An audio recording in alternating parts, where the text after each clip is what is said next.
Halo guys, selamat datang kembali di channel kami, di channel Free Design.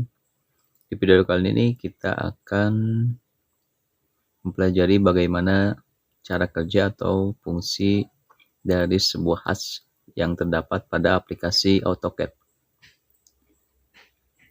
Fungsi dan cara kerjanya.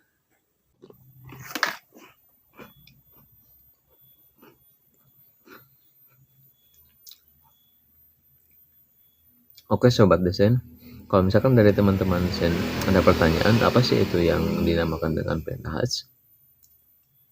Perintah HUTS yaitu berfungsi atau fungsi utama untuk membuat sebuah arsiran ataupun pola sesuai dengan yang kita inginkan dan pada bidang gambar kerja yang tertutup. Jadi untuk memberikan suatu informasi kepada teman-teman di bagian lapangan. Jadi bagian arsiran tersebut sekaligus kita bisa memberikan deskripsi kepada arsiran tersebut. Jadi untuk lebih memperjelas maksud dan tujuan kita membuat suatu gambar dan diberi keterangan pada arsiran tersebut. Dan biasanya arsiran yang terdapat pada aplikasi AutoCAD itu sudah standar di dalam bidang desain teknik. Karena apabila kita menggunakan salah satu arsiran yang terdapat pada aplikasi AutoCAD, biasanya teman-teman yang ada di lapangan sudah mengerti bahwa arsiran tersebut berarti fungsinya untuk apa dan bisa langsung memberikan atau mengaplikasikan pekerjaan sesuai dengan gambar yang kita telah buat. Jadi arsirannya sudah sesuai standar internasional ya. Jadi ada arsiran potong, ada arsiran sebelah, ada arsiran model untuk menunjukkan sebuah potongan gambar tembok atau potongan sebuah besi atau potongan sebuah benda dan yang lainnya. Dan untuk mengaktifkannya seperti biasa kita bisa melalui icon pada toolbar AutoCAD atau shortcut pada keyboard. Nah, kita bisa lihat secara bersama bagaimana cara penggunaan atau cara kerja dari HUTS atau arsiran yang terdapat pada aplikasi AutoCAD.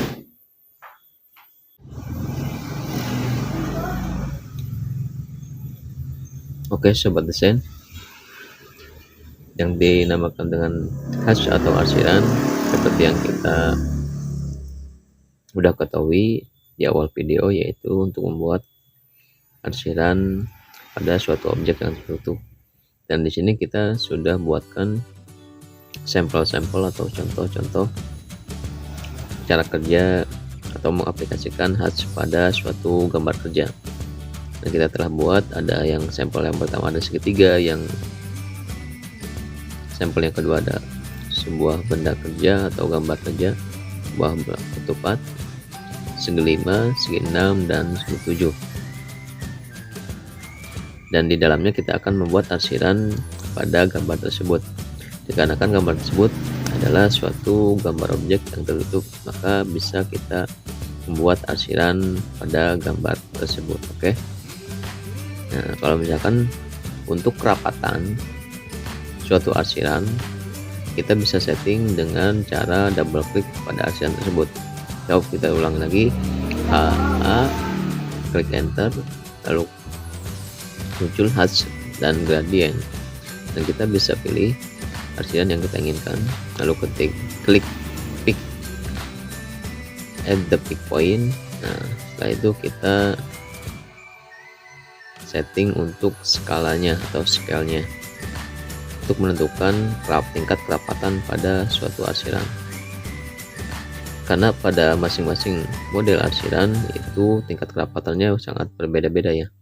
Jadi tinggal teman-teman semua tinggal disesuaikan. Kalau misalkan disesuaikan dengan gambar kerja, karena gambar kerja itu tidak selalu sama. Ada dimensinya yang besar menggunakan meter, sentimeter, dan milimeter, dan arsiran tersebut supaya bisa terlihat untuk tingkat kerapatannya, maka kita bisa diatur dengan skala. Atau untuk tingkat kemiringannya juga kita bisa diatur dengan angle-nya pada kolom hash and gradient. Kalau misalkan teman-teman bingung, nah kita tinggal kasih dimensi dulu pada gambar kerja. Nah, di sini ada 470, berarti tinggal disetting untuk tingkat kerapatannya agar bisa terlihat arsiran tersebut pada objek gambar yang kita telah buat.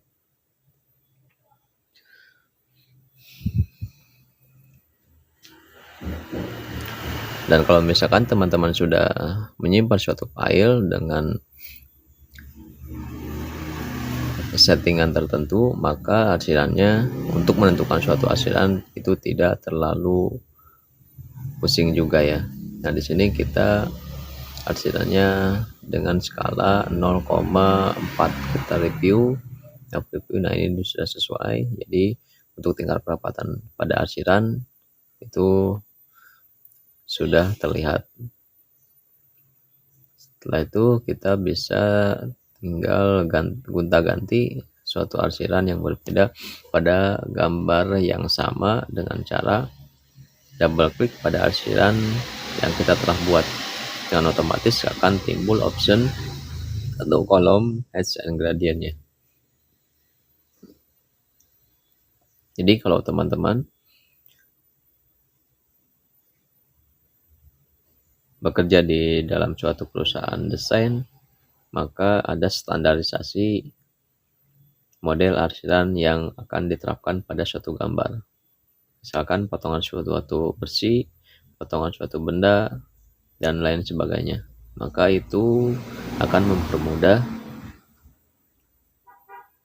operator yang bekerja di lapangan membaca suatu gambar yang telah kita buat. Karena salah satu tujuan dari suatu gambar dari seorang desainer atau drafter yaitu sebagai alat komunikasi antara seorang yang punya proyek dengan orang yang mengerjakan proyek tersebut. Jadi biar lebih mudah, maka dibuatkanlah gambar agar komunikasinya biar lebih enak. Trial kalau misalkan cuman via obrolan atau komunikasi secara lisan, tapi kalau misalkan diaplikasikan atau dituangkan pada suatu gambar, maka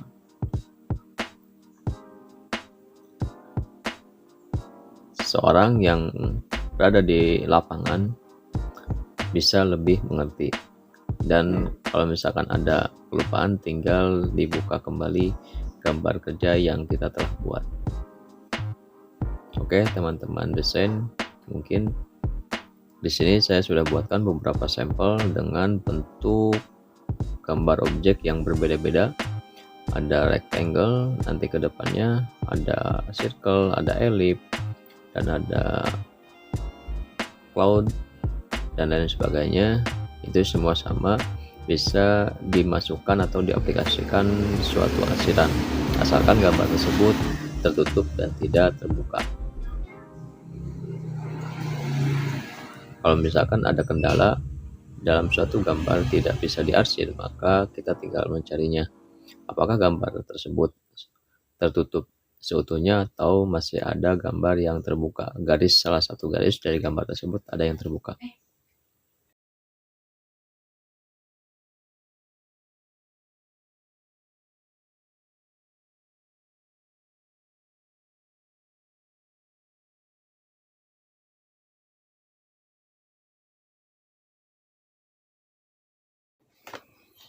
Oke, sobat desain semua, tinggal melihat bagaimana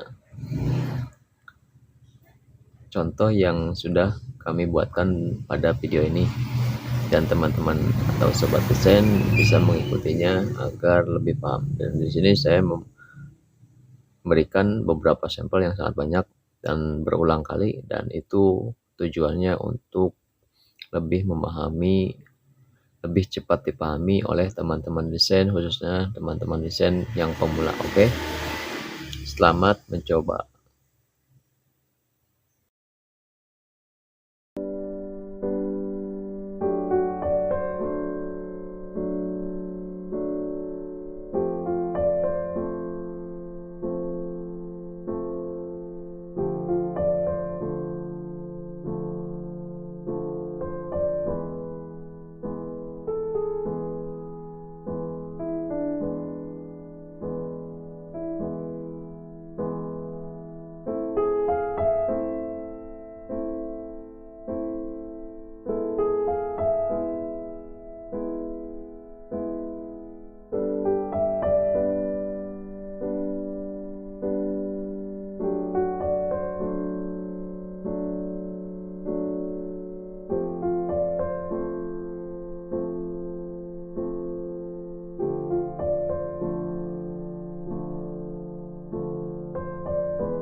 Oke, sobat desain semua, bagaimana untuk tutorial kali ini? Semoga ada manfaatnya. Bila teman-teman menyukai pada video kali ini, silahkan like. Bila tidak menyukai, monggo silahkan dislike saja. Dan jangan lupa subscribe, komen, dan share video ini. Semoga ada manfaatnya khususnya buat para desainer atau drafter pemula. Sekian dari kami dari Free Design. Sampai ketemu lagi di video selanjutnya. Yo, makasih.